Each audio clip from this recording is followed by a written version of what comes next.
وانا بقول احنا بنتفنن فعلا في موضوع الاكل، ومهما بنحاول ان احنا نمسك نفسنا بس العادات والتقاليد بتسيطر علينا اكتر. فخلينا نتكلم بقى، انت شايف رمضان طبعا بتخصص حضرتك التغذيه والاكل، ويعني الاكل شيء مغري جدا جدا ونعمه كبيره، فانت شايف الموضوع ازاي؟ اولا اللهم صل وسلم وبارك على سيدنا محمد عدد ما كان وعدد ما سيكون وعدد الحركات والسكون. قبل ما نعرف احنا المفروض نفطر ايه كل يوم في رمضان، لازم نعرف احنا بنصوم ليه اصلا. يعني هو الصيام ده ايه فايدته؟ ما انا النهارده لو عرفت ايه فايده الصيام هقدر اظبط الفطار بتاعي على فايده الصيام اللي انا بصومه. مظبوط. النهارده اتعمل دراسات كبيره وعلى عدد كبير جدا، عدى مثلا 15000 بحث بخصوص رمضان في مصر وبره مصر. ان الصيام له فوائد كبيره جدا. اول فوائد الصيام ان الصيام دوت مفيد جدا للناس اللي هم بيعانوا من مشاكل الشيخوخه المبكره والذكاء والذكره. بعد كده بيعمل عمليه التئام لكل القرح والجروح اللي موجوده في الجسم بالكامل. بعد كده بيعمل حاجه اسمها تنشيط للدوره الدمويه اللي موجوده في الجسم بالكامل. ومن افضل الحاجات اللي بتعزز جهاز المناعه عندنا هو الصيام الطبيعي اللي ربنا سبحانه وتعالى قال لنا عليه. ومن افضل الحاجات اللي بتخرج السموم اللي موجوده في الجسم بالكامل هو الصيام اللي ربنا سبحانه وتعالى امرنا بيه. فلذلك الرسول صلى الله عليه وسلم قال لنا ايه؟ صوموا تصحوا. صحيح. فالصيام هي صحه لكل شيء، صحه للبدن وصحه للشعر وصحه للبشره وصحه للجلد. في حاجه اسمها الكولاجين بتنقص من سن 20 سنه عند الست.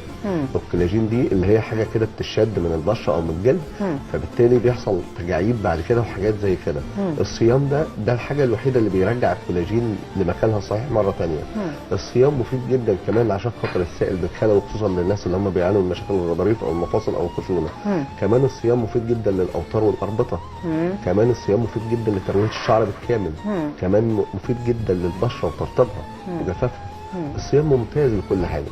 الصيام عمليه ربانيه سبحان الله، غسيل كامل للجسم من كل المشاكل اللي موجوده فيها. عمليه ربانيه ربنا سبحانه وتعالى حطها لنا شهر في السنه، ازاي ان احنا نقدر نستغل العمليه ديت في ان احنا نعالج بها كل المشاكل الخاصه بينا بالكامل. احنا كده عرفنا الصيام ايه. عاوز بقى افطر ايه؟ لازم اكون انا طبيب نفسي.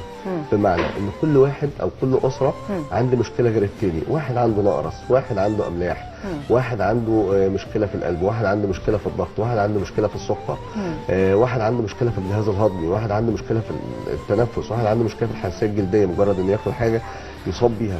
فهنا احنا عاوزين كل واحد يبقى طبيب نفسه. انا مش هقول لك تاكلي ايه، لا انا بديك النصايح بتاعتي، وانت شوفي انت ايه اللي انت هتحبيه او ايه اللي انت هتستفادي بيه او ايه اللي انت هتستطعميه ساعه الاكل. بس قبل ما نتكلم في موضوع الفطار لازم يعني في بعض الحاجات لازم ناخد بالنا منها او النصايح المهمه جدا.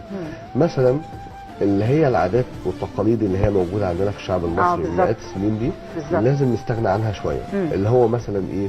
وجود التمر هندي والسوبيا والحاجات اللي هي كل الحاجات اللي هي تمر هندي صوبيا اسمه عرقسوس الكلام ده كله. هو كل حاجه لها فايده ولكن بتختلف من مكان لمكان ومن طريقه لطريقه ومن منتج لمنتج، عشان بس ان احنا ما نقولش ان كله وحش يعني. فرقم واحد اولا افضل حاجه ان احنا لازم نستخدم الفاكهه قبل الفطار، لازم. واي فاكهه نستخدمها بعد الوجبه على طول او بعد الشبع ممكن يحصل عمليه تعفن للوجبه بشكل كامل. بالظبط. فلذلك انا بنصح اول حاجه ان انا استخدمها ايه قبل الفطار؟ لازم استخدم التمر.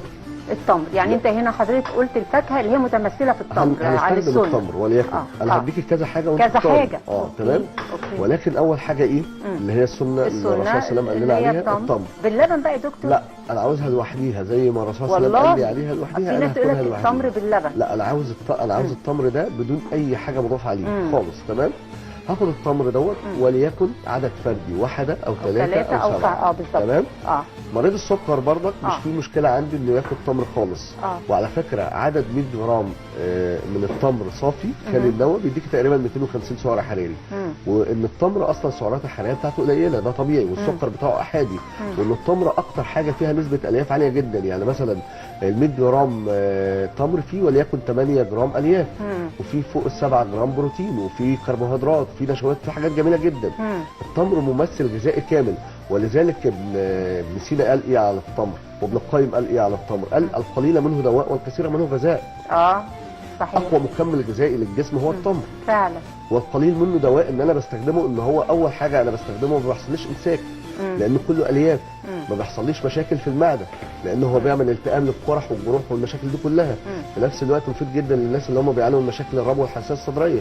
في نفس الوقت مفيد برضك جدا للناس اللي هم بيعانوا من مشاكل الاحتباس المائي نتيجه مشاكل الكلى او الحاجات دي كلها. طيب